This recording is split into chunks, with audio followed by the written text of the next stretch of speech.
దేవుడు మనందరికీ తోడై ఉండి మనని నడిపించునుగాక.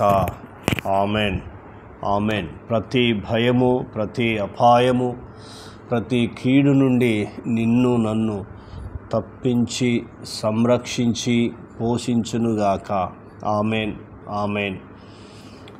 ఈరోజు దేవుడు బయలుపరిచిన దేవుని వాగ్దానము సామెతల గ్రంథము 3వ అధ్యాయము 23 నుండి 26 వరకు చదివి ధ్యానించుకుందాం.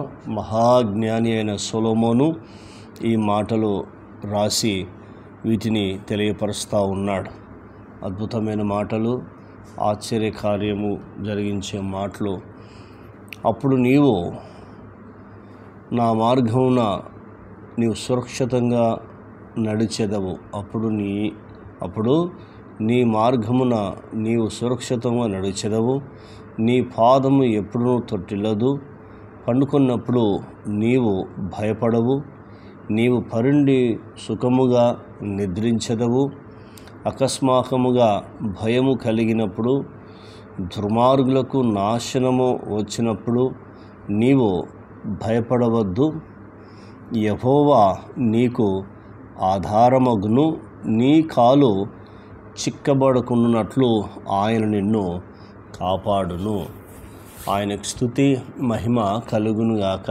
ఈ మాటలు రాసి తెలియపరుస్తున్నాడు. నీవు సురక్షితంగా నడిచెదవు అంటున్నాడు.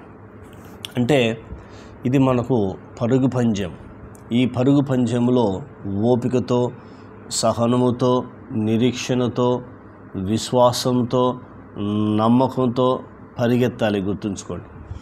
అంటే ఈ పరుగు పందెంలో ఫస్ట్ ఓపిక, రెండవది సహనము, మూడవది నిరీక్షణ, నాలుగవది విశ్వాసం, ఐదవది నమ్మకము కలిగి మనం ఈ పరుగు పందెంలో పరిగెత్తుతున్నప్పుడు ఫస్ట్ నీవు సురక్షితంగా నడిచెదవు మొదటిది. రెండవది నీ పాదము ఎప్పుడూ త్రొట్టిల్లదు అంటున్నాడు. నీ పాదం ఎప్పుడు కూడా త్రొట్టిల్లదు. ఎందుకంటే నడిపించేది యేసుక్రీస్తు ప్రభువారు కాబట్టి, ఆయన అడుగుజాడలు నడుస్తున్నావు కాబట్టి నీ పాదం ఎప్పుడు కూడా త్రొట్టిల్లదని దేవుడు సెలవిస్తున్నాడు. రెండవది. మూడు, ఏం చేస్తున్నావు అంటే ఇక్కడ వాడు మాట్లాడుతున్నాడు, నీవు సుఖముగా నిద్రించెదవు అని చెప్తున్నాడు. అంటే నీవు సుఖముగా నిద్రించెదవు, చక్కగా విశ్రాంతిని కలుగుతుందని చెప్తున్నాడు. ఐదవది మాట్లాడుతున్నాడు, భయము అంటే ఇది అకస్మాత్తుగా ఏదైనా భయము కలిగినప్పుడు నీవు భయపడవద్దని చెప్తున్నాడు. ఎందుకు? దుర్మార్గులకు నాశనం వచ్చినప్పుడు నీవు భయపడవద్దు అంటున్నాడు. నీవు భయపడవద్దు, నేను నీకు ఆధారమని దేవుడు చెప్తున్నాడు. నీవు భయపడవద్దు, నేను నీకు ఆధారమగు దేవుడను అని చెప్తున్నాడు. ఎంత అద్భుతము చూడు. నీవు భయపడవద్దు, యెహోవా నీకు ఆధారమగునని దేవుడు వాగ్దానం చేస్తున్నాడు.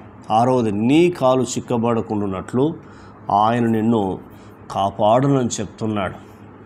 ఎందుకంటే నీవు భయపడవద్దు చెప్తూ నేను నీకు ఆధారమవుతాను, నీ కాలు చిక్కబడకుండానట్లు ఆయన నిన్ను కాపాడునని చెప్తా ఉన్నాడు. ఇన్ని వాగ్దానాలు దేవుడు ఈ 4 వచనాల్లో నీ కొరకు నా కొరకు రాయించాడు. మొట్టమొదటిది ఏం నేర్చుకున్నావు? నీవు సురక్షితంగా ఉంటావు. రెండోది ఏం నేర్చుకున్నావు? నీ పాదము తొట్టిల్లదు. మూడోది ఏం నేర్చుకున్నావు? నీవు భయపడవు. అంటే పండుకున్నప్పుడు ఒకవేళ ఒంటరిగా ఇంట్లో ఉన్నావు, ఎవరు లేరు, మీ ఇంటి వారు బంధువుల ఇంటికి వెళ్ళారో లేకపోతే వేరే ఊరికి వెళ్ళారో తెలియదు, ఒక్కడివే ఉన్నావు, అప్పుడు నీకు ధైర్యం కలుగుతుంది. పండుకున్నప్పుడు నీవు భయపడవు, నీవు పరుండి సుఖముగా నిద్రించదు అంటున్నాడు. నీవు భయపడవు, సుఖముగా నిద్రించదవు అని చెప్తున్నాడు. అంటే ఇప్పుడు కొంత మట్టు చూస్తే అకస్మాత్తుగా కొన్నిసార్లు భయం కలుగుతుంది. లేకపోతే దుర్మార్గులు ఉంటారు, దుర్మార్గులకు నాశనం వచ్చినప్పుడు నీవు భయపడవద్దని చెప్తున్నాడు. చూడు, నీవు భయపడవు, నీవు భయపడవద్దు. రెండు అమూల్యమైన మాటలు ఇక్కడ మాట్లాడుతూ ఉన్నాడు. దేవుడిచ్చే వాగ్దానం ఎంతో గొప్ప చూడు. మనుషులు భయపెడతారు, కానీ దేవుడు భయాన్ని తొలగిస్తాడు. భయాన్ని తొలగించి ఆయన అభయమిచ్చే దేవుడు అని మనకు పరిశుద్ధమైన లేఖనాలు దేవుడు నాతో మాట్లాడుతూ ఉన్నాడు. కాబట్టి ఇవన్నీ చివరి దినాలు, అంత్య దినాలు నేను ఉన్నాం కాబట్టి ఎందుకు భయపడవద్దని దేవుడు వాగ్దానం చేస్తున్నాడంటే, నేను నీకు ఆధారము అని దేవుడు మాట్లాడుతున్నాడు. సల్మోన్ ఏం రాస్తున్నాడు? నీవు భయపడవద్దు, యెహోవా నీకు ఆధారమగును అని చెప్తున్నాడు. నీవు భయపడవద్దు, యెహోవా నేను నీకు ఆధారము అని దేవుడు చెప్తున్నాడు. కాబట్టి ఆధారమైన దేవుడు. కాబట్టి ఎందుకు మనకు ఆధారముగా ఉన్నాడు అంటే, కొన్నిసార్లు మన కాలు చిక్కబడుతూ ఉంటుంది. దుష్టుడు గలిబిలి చేసి కాలును చిక్కబడి పడగొట్టుతాడు. కాబట్టి ఆయన మాట్లాడుతున్నాడు, యెహోవా నీకు ఆధారమగును అని చెప్పడంలో ఆయన యొక్క ఆలోచన ఏంటంటే, నీ కాలు చిక్కబడకున్నట్లు ఆయన నిన్ను కాపాడును. అందుకే దేవుడు చెప్తున్నాడు, నీవు భయపడవద్దు, ఆయన నిన్ను కాపాడును. అంటే నేను నిన్ను కాపాడేదను అని దేవుడు ఏం చేస్తున్నాడంటే నాకు వాగ్దానం చేస్తున్నాడు. మరి వాగ్దానం చేసిన దేవుడు ఆ వాగ్దానాన్ని ఖచ్చితంగా ఏం చేస్తాడు? నెరవేరుస్తాడు. ఆ వాగ్దానం నెరవేర్చడానికి సమర్థుడు అని పరిశుద్ధమైన గ్రంథము మనకు తెలియపరుస్తుంది. తీర్మానం చేసుకుందాం. ప్రార్థన. పరమ తండ్రి, నీకు వందనాలు చెల్లిస్తున్నాం. మీరు మాకు తండ్రి ఒక 7 వాగ్దానాలు ప్రభువా, ఈ 4 వచనాల్లో మీరు మా కొరకు రాయించిన దేవుడు, నీకు స్తోత్రాలు చెల్లిస్తున్నావు. నువ్వు సురక్షితంగా ఉంటావని చెప్పావు, నీ పాదం తొట్టిల్లన్నావు, నీవు భయపడవన్నావు, నీవు సుఖంగా నిద్రపోతావు అని చెప్పావు. అకస్మాత్తుగా భయం కలిగినప్పుడు నీవు భయపడవద్దన్నావు, నేను నీకు ఆధారం అవుతానని చెప్పావు. అలాగనే ప్రభువా, నీ కాలు చిక్కబడకున్నట్లు ఆయన నిన్ను కాపాడుతాను, నేను నిన్ను కాపాడుతానని నువ్వు వాగ్దానం ఇచ్చావు.